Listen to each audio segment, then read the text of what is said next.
Delighted to say. Um, we've got our host, as usual, Trevis, and from the Everyday Life editor, Ingrid Strauch. So I'm going to hand you over, if I said that right. I'll hand you over to Trevis. And actually, Thanks, Ferg. just before I hand you over, I just want to mention to people actually that if you have any questions, please put them into the Q&A in the bottom, not in the chat, and I'll be giving those questions to Travis, and we'll try our best to answer as many questions as possible throughout it. So I'll hand you over now to Travis.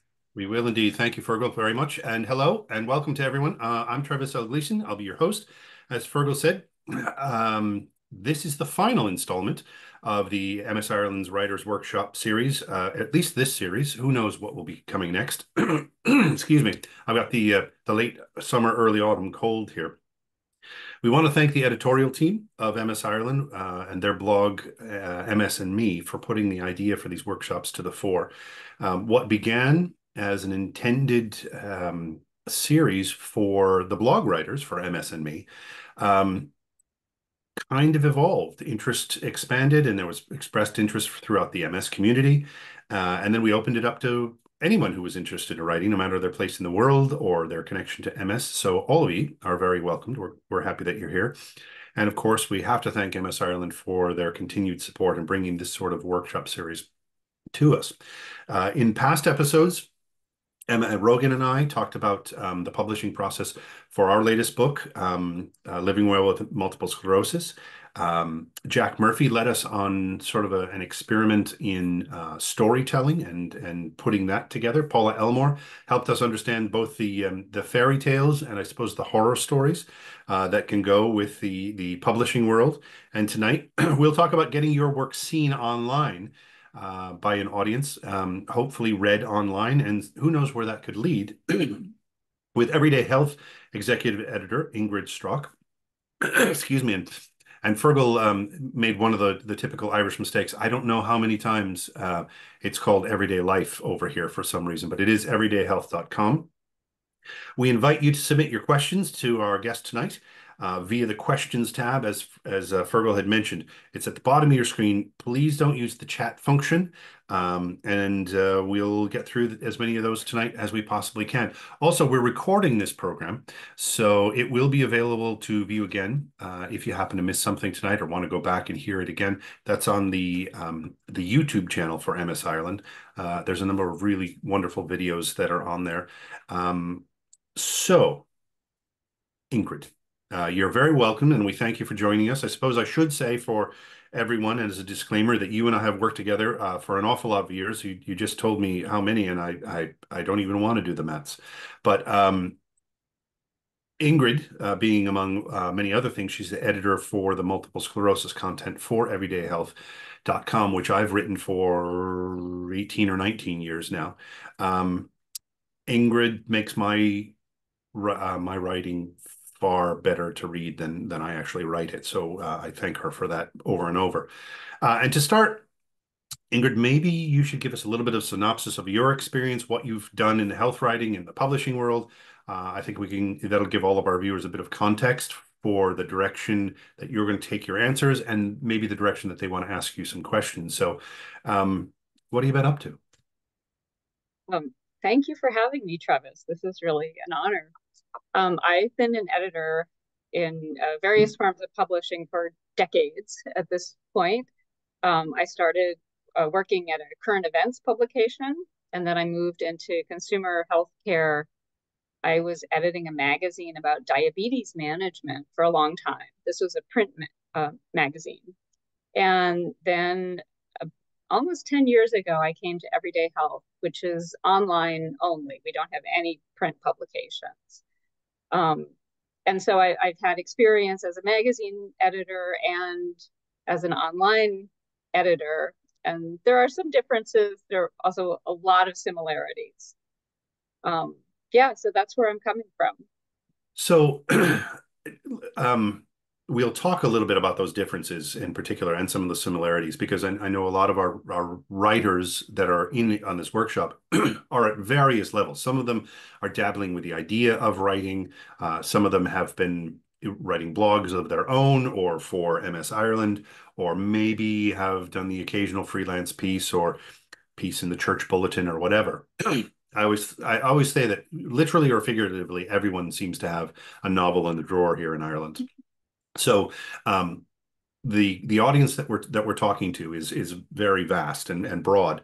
So we'll get to a lot of those similarities and those differences. So a little bit about the work that you do at Everyday Health. So I mentioned that you're kind of the manager of the content for multiple sclerosis, but I think a few other health conditions as well. And kind of how does that work from your daily perspective of taking in writings from hacks like myself and turning it into something that a professional page wants to have on them? Hmm. I do cover a lot of topics besides multiple sclerosis. I cover other neurological conditions as well as visual problems, as well as some other autoimmune conditions. So I do have to cover a lot of different ground.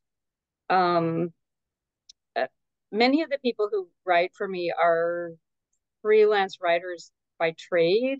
They're often people who used to work in publishing and now they've decided to be freelance writers, or they're people who are maybe fairly new out of school, and rather than take a staff job, they've decided to try to go freelance.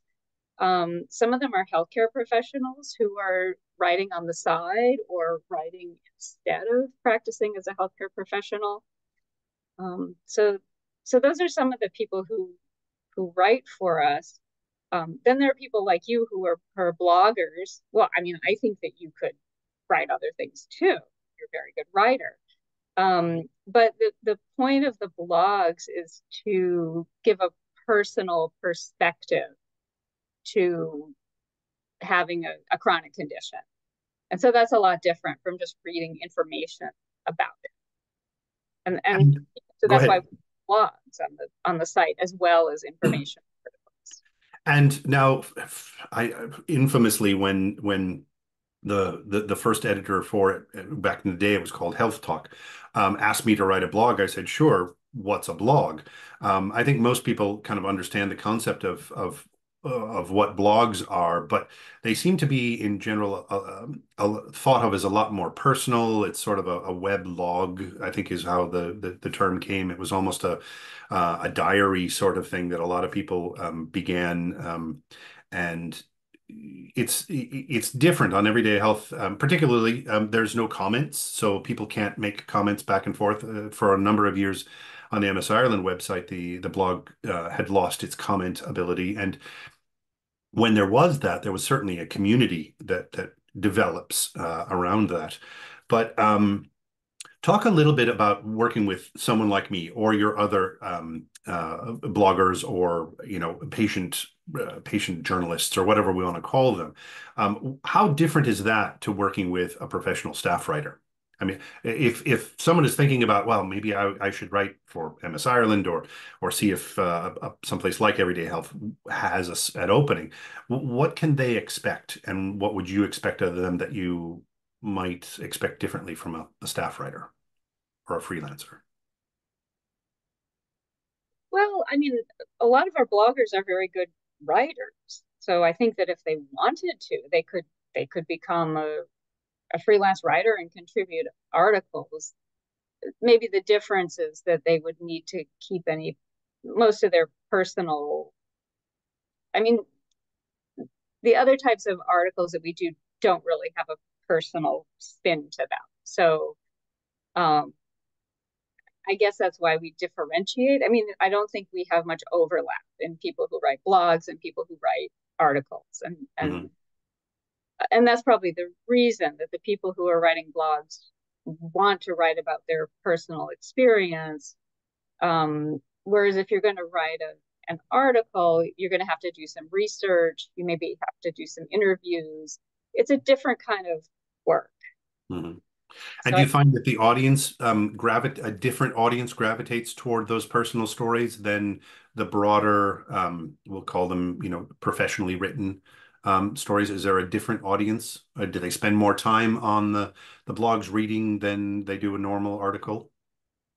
Well, I don't have much insight into that. I mean, like you said, we don't have comments. So I do get numbers, how many people visited this article or visited this blog. But Mhm. beyond that, I don't really have a sense of, are they the same people? I mean, I would guess that a lot of times they are. I mean, if you're interested in MS, you would be interested in the news about the topic and you'd be interested in Trevis's personal experience on the topic. Mhm.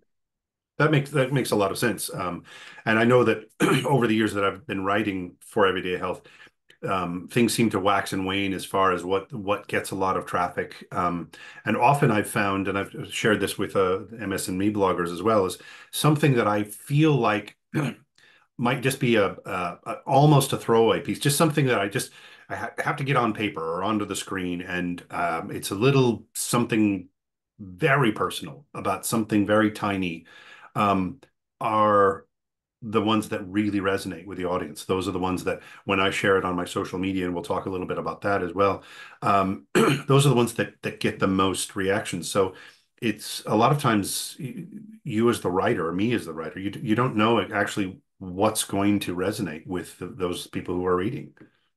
Yeah. I mean, what I see just from reading the analysis that we get from our audience department is blogs about symptoms tend to do well, blogs about new drugs, and occasionally procedures. I think there was one that you wrote about um, MRIs and some a contrast dye, and Okay. it has side effects, and that got a huge readership. But I would say new drugs and symptoms tend to perform very well. But you're right that occasionally there's one that you just never would expect to do Mhm. well and it does. In the series before, we have talked about crafting our stories and developing ideas, um, for what we'll call traditional publishing, for papers, books, magazines, etc. I think you'd agree, and maybe not as much as I thought, but an online audience is different than writing for the printed page, in that um, people don't go and buy magazines the way they used to, or they don't flip through them the way they used to, I suppose. Um, how just a little bit of how are some of the differences? We'll tease them out maybe a little bit. Let's start simply with the idea of I'm going to sit down and I'm going to write a piece. For me personally, I always start with a title that will I keep kind of coming back to that. I might start with a subheading that will kind of remind me what I'm writing about. But how are titles and headlines different? Um, and I'll say this right away is almost always what I put down as a title is changed by yourself and the editorial team that you have, because you know what you're looking for, or you know how people are going to look for it. So what is the difference there between writing a title for a piece versus titling a piece so that it gets read? I think the big difference is that when you're writing for an online audience, you're also writing for Google. And Google is the one that surfaces your blog post. Someone does a search on some keywords, and let's say those keywords are in your title, then maybe your blog post comes up. And so that's often why I'm changing your titles, because I think what's most important when you're writing something for online is you make it very, very clear what this piece is about. And you're doing it both for the reader and you're doing it for Google to understand what is this about. So we're getting into those keyword searches and search engine optimization. We'll talk a little bit about that further, I'm sure. But so when we're titling a piece that we intend to put on our own blog or somewhere else, um, a key then is, what are the words that I would put into a search engine, Google, Bing, whatever it is, to find what I'm looking for? Exactly. Yes.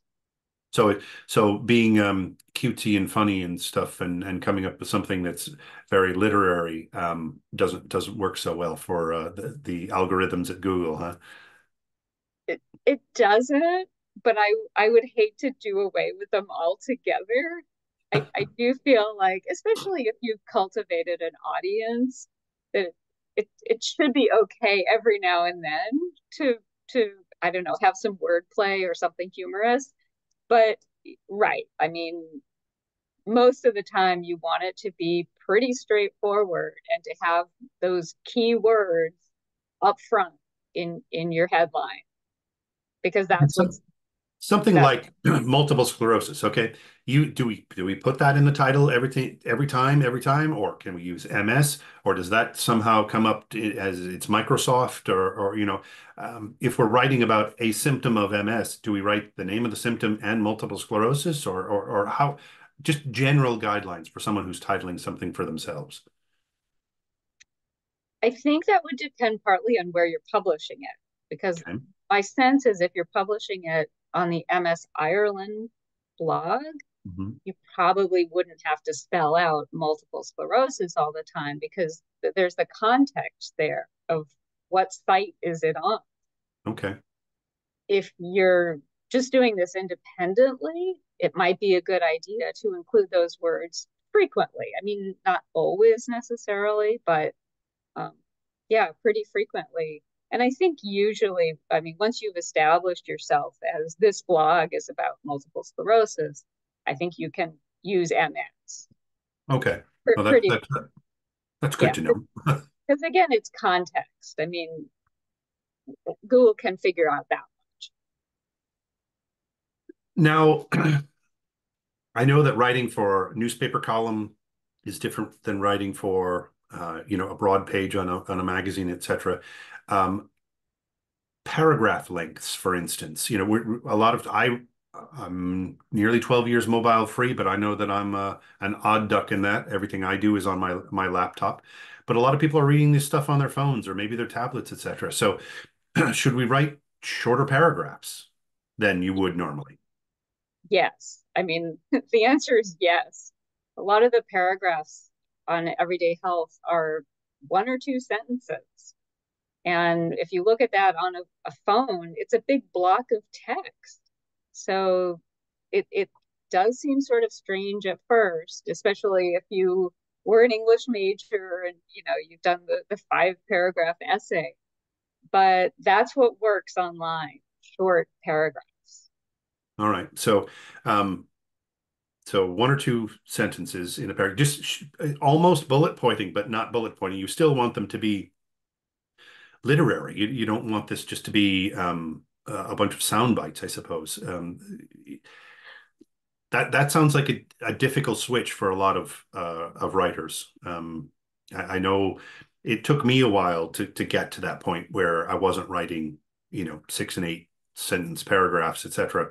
Um, but I think more and more it's it's almost a conversational style of writing. You're writing sort of like you speak, where you would take a breath or whatever, or getting a short little blurb about and then waiting for a response almost. So it's almost a very conversational tone when you write a blog, isn't it? I've never really thought of it that way. Um, Okay. I mean, it's taken me some time to get used to those really short paragraphs too, but after you've been doing it for a while, it seems much more natural. And what about subheadings? That's something that I almost never write, and thankfully you put in for me. And I know that the team does it for MS Ireland's writers as well. But the idea of breaking things up and bolding with a subheading, etc. How, when, why on those? Well, one of the reasons is that it breaks up the text for the reader. So this is all part of what we call user experience. And just thinking about reading a giant block of text, it can be overwhelming and you can lose your place. So those subheads help to break it up. They're also important for sticking in more keywords. So their subheads have a higher weight or higher worth to Google than just text. So they're another place to stick in, maybe not exactly the same keyword as you used in the headline, but maybe some sub keywords that you want to include. So those are the two main reasons. That's why. Where? I mean, it depends. It depends what. It depends how the writing goes. You Mm-hmm. know, find a natural break in the content. Or sort of where you're not changing directions, but shifting gears in your in your journey would be to do it there. Okay. Yeah. And now you said they have a different weight. Do you put them in a different size and do you bold them, etc., so that they stick out to Google, or how does that work? Well, it, it's HTML coding, so the headline is an Oh, H. wow. Yeah, the headline is an H1, and the subheads are H2. And I imagine that the editors at MS Ireland are familiar with this. Hmm. I mean, the writer, I don't think needs to be quite as much, although it But if doesn't hurt. somebody's putting up their own blog on some some server site or whatever, that there's different coding that has to happen. I see. Yeah, Hmm.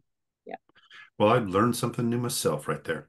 I'm asking a lot of questions here, and Ingrid, you're doing a great job, and I want to make sure that everyone knows that we're open to taking your questions.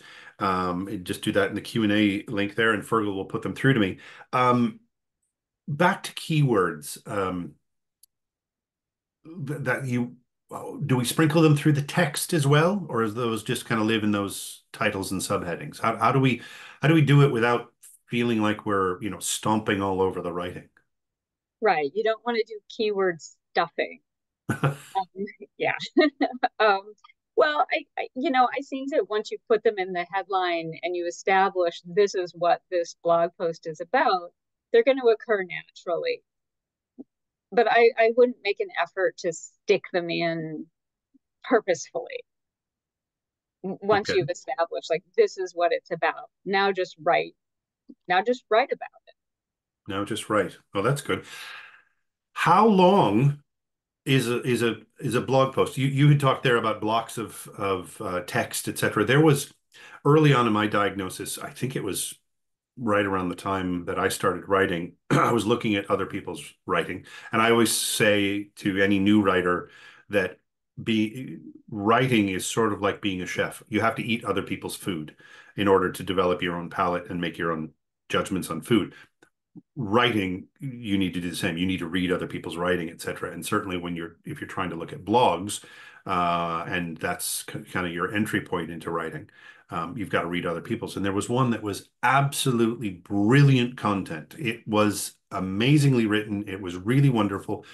But these blogs were so bleeding long. There would be, small print and it'd be 3 and 4 pages worth of text. And even though I enjoy them, I had to figure that it was wrong. So what is like an ideal length, word wise, and where are people reading these? Where is it that we need to catch their attention so they'll finish it out? I would imagine every publication is different in their guidelines, and maybe it depends on. I mean, maybe if you're writing about, I don't know, electronics, you can go on it at length. But at Everyday Health, I tell people to stop at 800 words for a blog. I think that's as much as I want to read in one shot, and it doesn't Mhm. even have to be that long. And I also feel that if you have so much to say about it, you can break it up into several different blog posts. And, then it's easier for the reader to take one at a time and absorb it and get through it. But Sort of that's, sort of serializing him, part one, part two, part three, sort of thing. yeah, I mean, if you have a lot to say on one topic, that would work. Okay, that makes sense. And then how about on the other end? How you want it to have some substance. You don't want it just to be a 50 word this is what I had for breakfast sort of thing. That's for social media, which again we'll talk about. But what is sort of again everyday health, but in general health content? What do you want to make sure that you have enough to say? Where's that minimum? I mean, I would probably put it at 500 words, Okay, that but seems fair. again, yeah, I mean, again, that's just me at Everyday Health. So other publications may have other guidelines about length. Yeah, but you're the one that agreed to come and talk, so we're going to take your opinion. Um, One other thing that I know that a lot of writers, bloggers in particular, or online, we'll call them online writers, um, get familiar with from reading other online work are hyperlinks. And making sure that if you're, particularly if you're writing about a research paper or something, you want to make sure that it's almost citations that you're doing there by linking, etc. But um, there can be too many of them as well. And they can be in the wrong place. I'm told that early on, I remember putting 3 or 4 hyperlinks in the first paragraph and being told, Google's not very fond of that kind of carry on because you're just sending people away all the time. So, uh, how do we use them? How do we make sure we're not overusing them? Where do we use them, etc.? Hyperlinks, generally speaking, are a good thing to include. Um, Correct, you don't want too many of them because that's overwhelming for the reader and they're never going to link to all of them. But yeah, if you're talking about a study, for example, you would want to link to it. I think also if you're writing on the MS Ireland platform and there's informational content about MS on the platform, it would be appropriate to link out to that. If you're talking about MS symptoms, for example, you could link the words MS symptoms to the MS Ireland page on symptoms. And so then if the reader wants to read more about that, they can, and they have an authoritative place to go. And although I don't entirely understand why this is the case, apparently interlinking within a website is good for it. But like I said, I'm not entirely sure why that is. So It's tell me what all that means, interlinking within the same website, you mean? within the same website. Okay. Yeah. Linking to an external site. So this is you writing about a study and linking out to some journal. That also brings authority to your blog post. So that's a good thing too. As for where to do it, you want to choose the words that are most appropriate. So if the link is to Journal of Multiple Sclerosis, you would use those words for your hyperlink. If you're linking out to the MS symptoms page, it would be MS symptoms. And you use that as a hyperlink. You don't put the link alongside of it for those who aren't savvy enough to realize that blue text with an underline is a hyperlink. You just use the hyperlink. You don't put the actual link next to it or anything. We assume that people who are using a computer understand what a hyperlink is No, at you've this never met point. my father, have you? No, Um, and how many is too many? it's a judgment call. Mm-hmm. Because you don't want to keep sending people away from your writing. I suppose it's a coding question, and that's way above my pay grade. But is there a way to make sure that it opens in a separate window rather than taking you away and then you have to navigate your way back? Yes, there is a way to do that. It's on the back end, so to speak. Okay. Well, I know Yeah. that MS Ireland does that, etc. And I'm just part of me wants to make sure that we're talking for the people who are, you know, just want to do a bit of writing and thought maybe I'll just put it out there and on our audience and see who comes back, etc. Um, so I suppose that there is a way to do that, and maybe WordPress or where something along that line kind of helps you along that way. Yeah, I haven't used WordPress in a long time, but I think any content management system is going to give you the option of open a new window or move to a whole new window, Mhm. and you can select which one you want. Yeah, and it doesn't seems to make sense that you don't want people leaving your page and then having to navigate their way back. I mean, that would be my preference. Yeah, Yeah. as a reader, yeah. So again, we want to make sure that anyone who wants to can ask us a question, send those on in through Fergal. Um, Ingrid, let's talk a little bit about editing. Now, I'm talking about both copy editing, which gratefully you do have to do an awful lot of that for me, and for style and form. I know that they're sort of different things, and how things are edited for different formats are different online versus in print, I suppose, or sometimes they might be the same.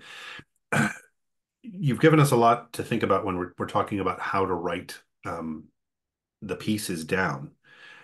What are some of the common errors that you might encounter when you edit? Use mine or some of the other non-professional writers, the bloggers. What are some of the common errors that I make or we make that you can tell people about so that they can avoid them and maybe, maybe I'll stop making them for you as well. I think the hardest part is getting to the point. Starting the blog post and just getting to the point. And a lot of writers have the tendency to do what one of my colleagues calls throat clearing. So it's these introductory statements that don't have a whole lot to do about what the blog post is about. But it's almost like you have to get them out of the way before you can start writing about the real thing. And I think the solution to that is go ahead and write those things down and then put it aside for a day and go back and have a look and say, do I really need these first couple of sentences, or is the second paragraph really the beginning of this blog post? So that's one suggestion I would make.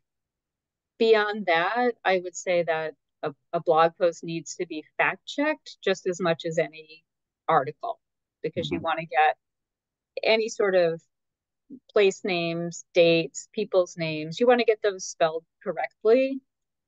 And another place where errors creep in is when people include quotes, a couple of words from a poem or a song or just a famous quote. It's so easy to get those wrong. And so that's another place to double check that you've really gotten it right.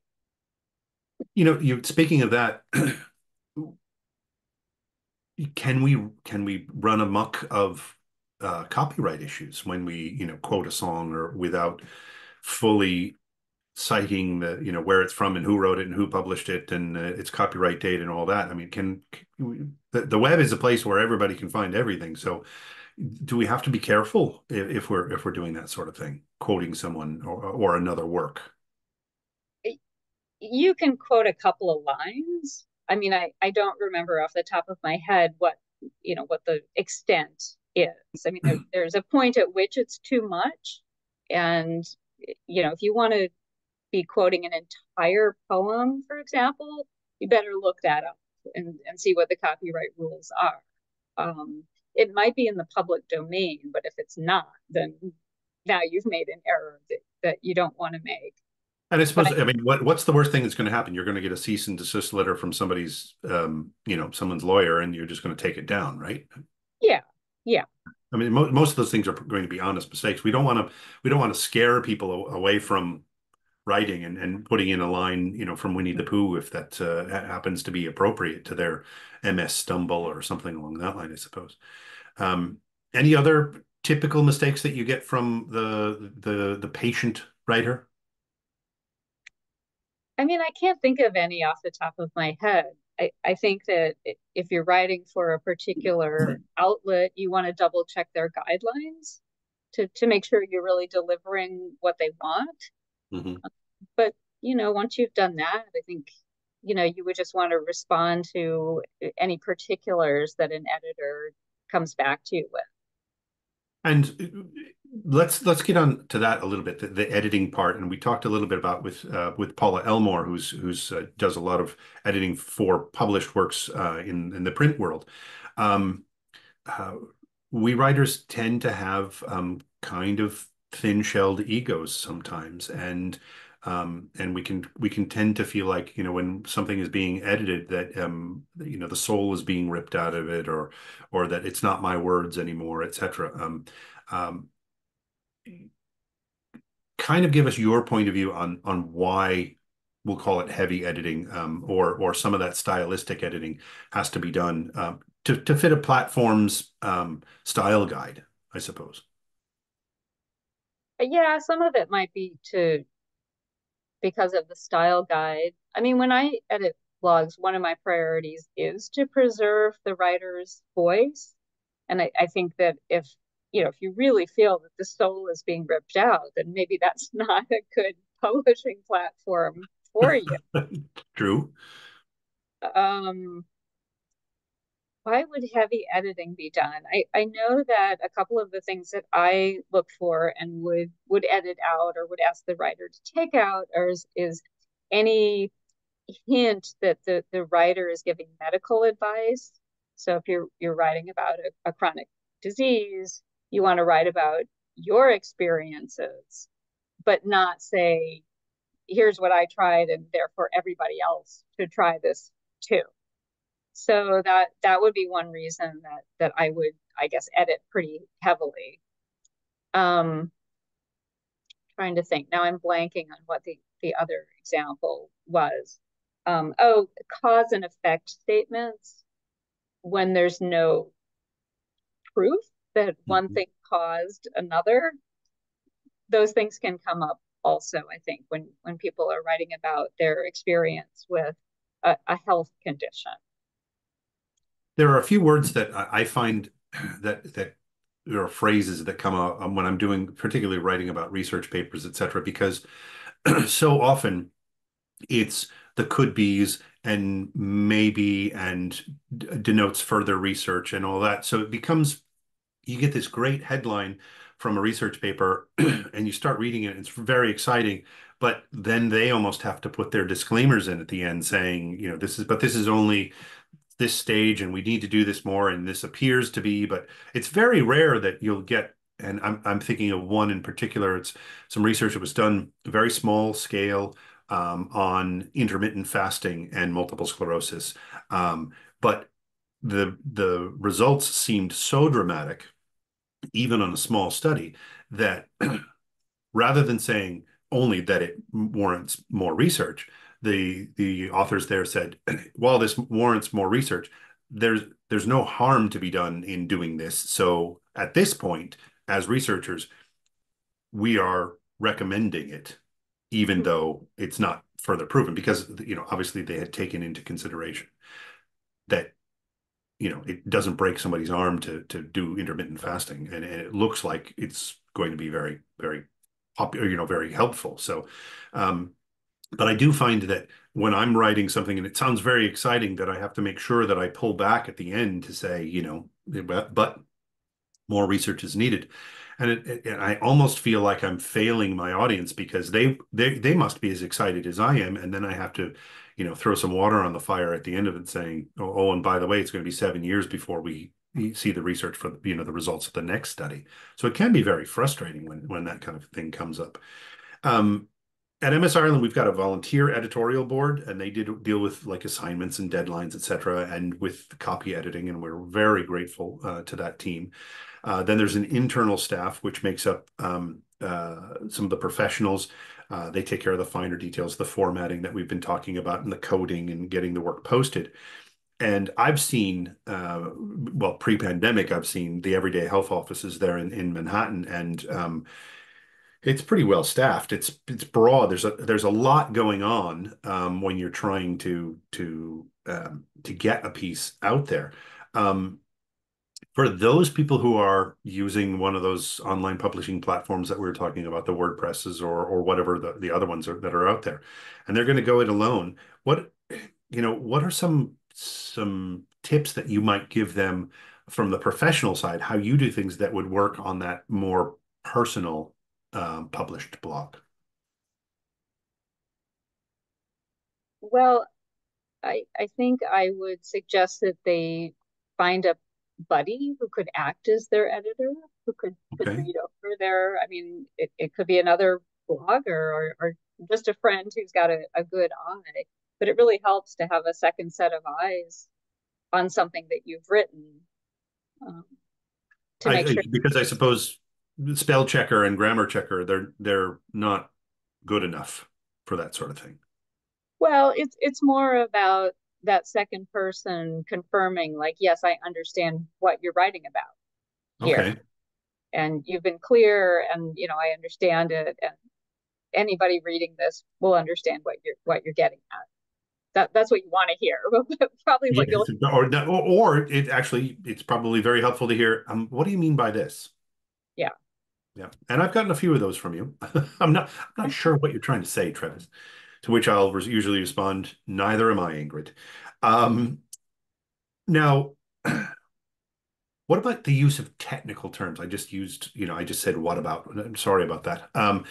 When we're writing about conditions like this, particularly medical conditions or scientific research, et cetera, there are a lot of terms that maybe most of the people of our readers are going to understand.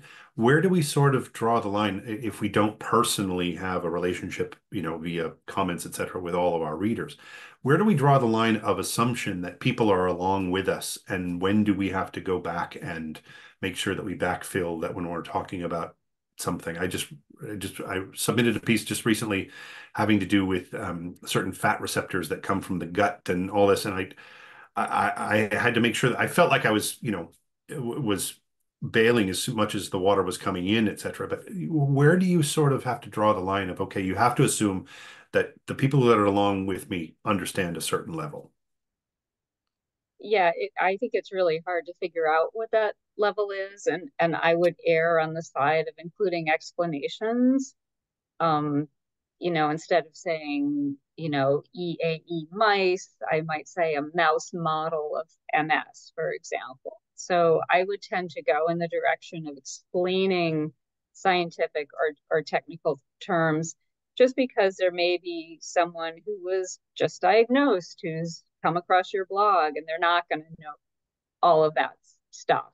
And Mhm. and I would hope that the person who's been reading up on MS for 2 decades at this point would be understanding that those terms need to be spelled out Mhm. for some But we people. but we don't want to over explain either, because then it feels like it's a beginner's primer, and people who have lived with the disease and are sort of savvy will feel like this is your first grade reader. Right. Well, that's partly where hyperlinks can be helpful. Because if you can link off to a foundational page explaining some of the concepts that you're talking about, then you don't have to do the whole explainer yourself in the blog Mhm. post. And do you find that when it comes to designing a page, et cetera, what do we know, for instance, you know, when it comes to EH's pages, for instance, everyday health, um, the types of the demographics of it, or is it just all kind of anonymous of who's reading these pages? We have some information about who's reading them. I mean, we have information about where in the world. I mean, most of our readers are in the United States, and then a lot of readers from the United Kingdom, and then a lot of readers from India. I mean, places where English is spoken and read, basically. So we have that kind of information. And I think that our audience development team may know more about, say, the average age of the readers. Um, Off the top of my head, I don't know a whole lot about that. And I think that can be difficult information to come by. Mhm. And when it comes to, we talked a little bit about hyperlinking and then relating to someone else's writings, etc. When it comes to the likes of a private blog, we'll say, rather than something on EH, the idea of linking to or talking about another writer's blogs and pages and linking to people that way. Um, is it good to reciprocate if someone does that to my blog, that I make sure that I say something about their blog so that we can kind of cross-pollinate and share readership? Do you know? I mean, I would think so. I think that if you're just publishing a blog on your own, you want to network as much as you can. You want to promote using social media, and you want to promote by attracting other bloggers to Hmm. please come read Yeah. my blog and put Without me. sounding, too much advertising. Yeah, that's what you're doing there. Yeah, I mean, people used to have the blog roll. Yeah. You visit their page, and I mean, I've checked out if I'm reading someone's blog that I enjoy, and I have checked out the other people on the blog roll. So I think that things like that are really worth doing. And if you're doing this on your own, there's so much competition. It is really hard to be seen, and so you kind of have to be your own PR person, and reach out to the people who are likely to want to help promote you. Hmm. We've got a question that's come in, and it's kind of an interesting one. It's I think it's this is the writer fighting against the science writer, for this person. It's which is more important to be scientific and precise versus personable and engaging? Depends on who you want to reach. I mean, if your Hmm. audience is a bunch of scientists, then I would say be scientific and precise. If you're trying to reach, I don't know, family, friends, just other people who happen to have the same condition as you, then it probably helps to be relatable also. Hmm. Yeah, also. And it is a big jump for people who think they want to be writers, are passionate about writing, enjoy, jotting down notes or poems or whatever, and then putting it out there. And then again, I know that Everyday Help doesn't have the comment section that it once did. And I don't know, were the comments gone by the time you came on board, or it was right around the time? I Yeah. think disappearing right around when I Yeah, came. it was a format change, and we were sort of told that it's going to be parked for a little while, and they never came back. Um, you When I talked about writers' fragile egos, when it came to editing, um, boy, everybody on the web can have an opinion, and some of them can get pretty nasty, and the conversations can escalate very, very quickly. Um, any any thoughts on, sort of shielding yourself, or monitoring comments, or just not reading them, or getting back to everybody, that kind of carry on? Because it can be the interweb can be a dark and nasty place sometimes. I feel like you're the person who should be answering that. Well, I'll answer with that question then, with an answer that your predecessor Rose gave me. She said, "Trevis, just realize that people will say an awful lot of things that they wouldn't say to your face when they know that you can't punch them in theirs." Um, but yeah, it can be very difficult sometimes to deal with that. Um, Someone else has just written the question that I was actually going to get to. So very well there, reader. As a writer, how important is it to have a big social media presence, and or a social media presence at all? And how should we use social media to to advertise our work, or announce our work, etc.? Any thoughts on that one? Again, I think it really depends. I mean, if you want to be a freelance writer who gets bylines, and you're good and you find people to hire you, then it probably doesn't matter so much if you have a big social media presence. I think it does help to have a website though, where you feature some of your published work, so people think, oh yes, this person is legitimate, and they actually have published work in reputable publications. Um, I think that if your primary writing is blogs, I think probably being active on social media would be helpful, just to get more eyes on your writing. Mhm. Yeah. And let's just, I'm not saying that Everyday Health is looking for writers or anything like that, but when you're going out there to pitch yourself, I guess, as a writer, etc. And you get somebody, do you go and look at their social media presence and see who's following them, etc.? Just, kind of like, I know that when you're writing a proposal for a book, one of the things the publisher wants to know is where are your social media followings and who follow, how many followers and all that kind of carry on. When it comes to maybe making a switch from a blogger that writes for themselves, or maybe writes for MS Ireland, and then I was looking at maybe picking up into a professional health page. Would you, as a potential employer, if you will, go and see what their background looks like? I think that some would. I'm not sure that I would. I mean, when I'm looking for a writer, I really just want somebody who writes well.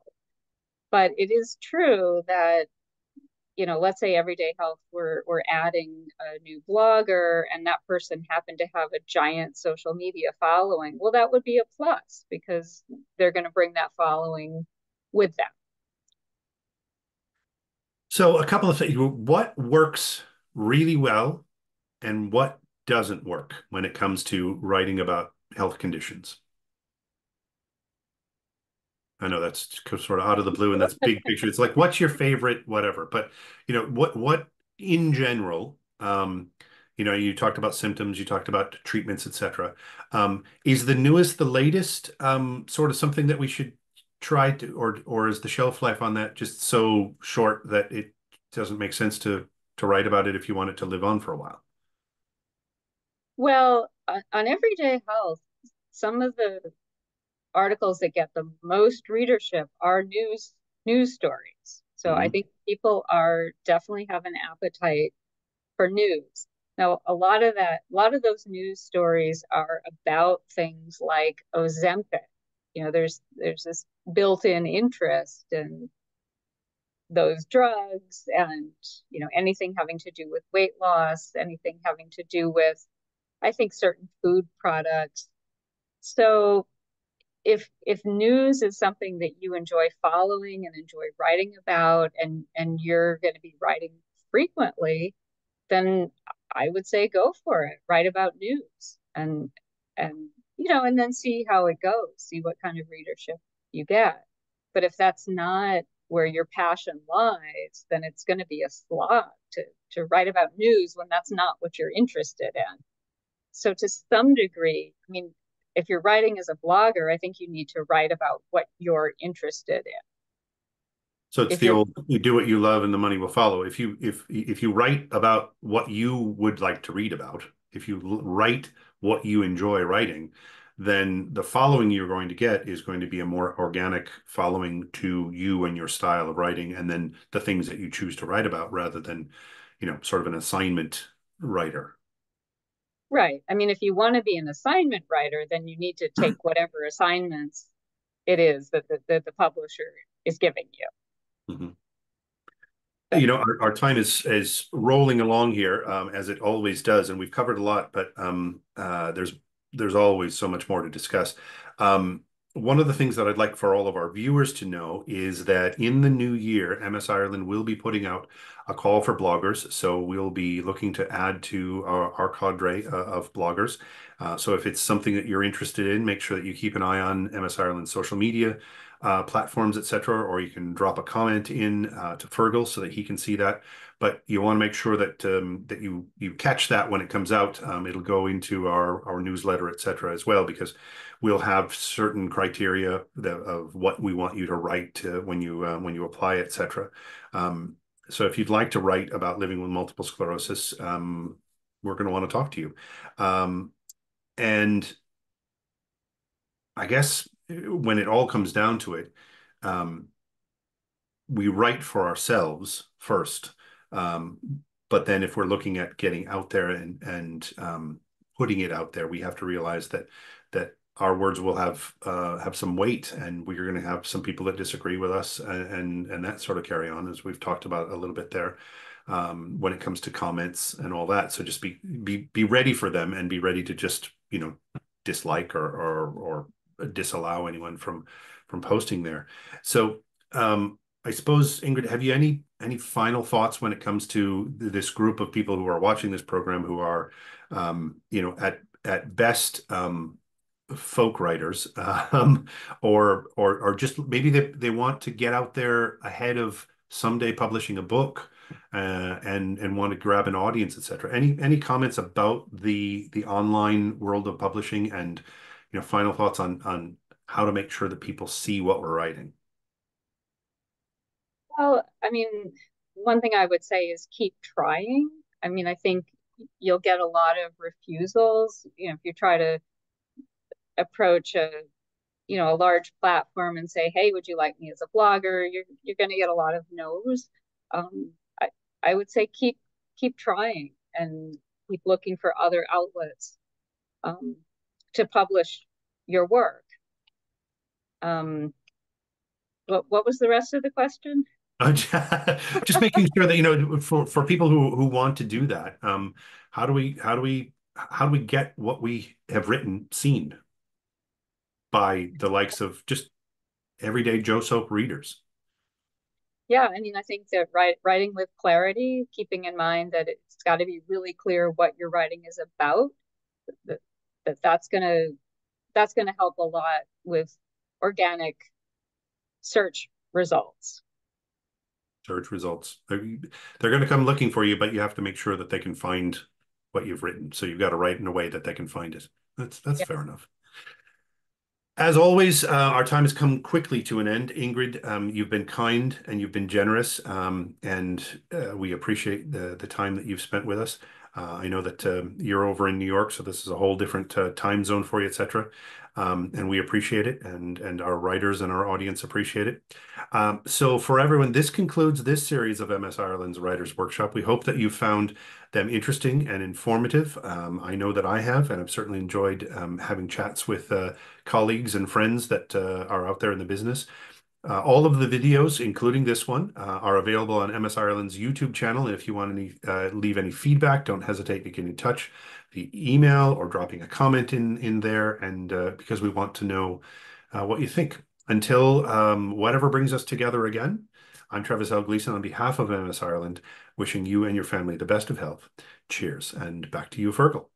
Yeah. And just as you were saying there, I just want to say that our MS Ireland YouTube channel, all the previous episodes are on that, so you can watch those back. And the one today, I'll be putting up tomorrow. So if you know people, I'm sure there's people that wanted to see it, that would like to see it. So they'll be available there, and all the previous episodes. And also another thing is that we also do a webinar series called The Unspeakable Bits, and we have a really interesting one next month. I think it's the 24th of October, and the registration for that will go up on our social media, all our social media channels tomorrow. So I'd really recommend people to watch that, because that'll be a really interesting one as well. So finally, I just want to thank Trevis for hosting all these episodes, and Ingrid for giving us your time. That was really interesting, really informative and really entertaining. And I'm sure that a lot of people tonight got a lot out of it. And also when we put up on our YouTube channel, they'll get a lot out of it as well. And we get some, and that was a good point that you mentioned about new bloggers that we'll be looking for. So hopefully this series has inspired people to throw their hat into blogging, because I think what I came across is, it's not something to be afraid of, isn't it? It's something, just everyone can do it. True? Would you agree with that? Everyone can do blogging, you know? I think so. I think we can. Come on, for Paddy could talk for Ireland, or he could talk for Europe. So write it down. Don't just say it. Exactly. So listen, everybody, thank you so much. Again, thank you so much, Ingrid, and take care. Bye. See Cheers. you. Take care. Bye.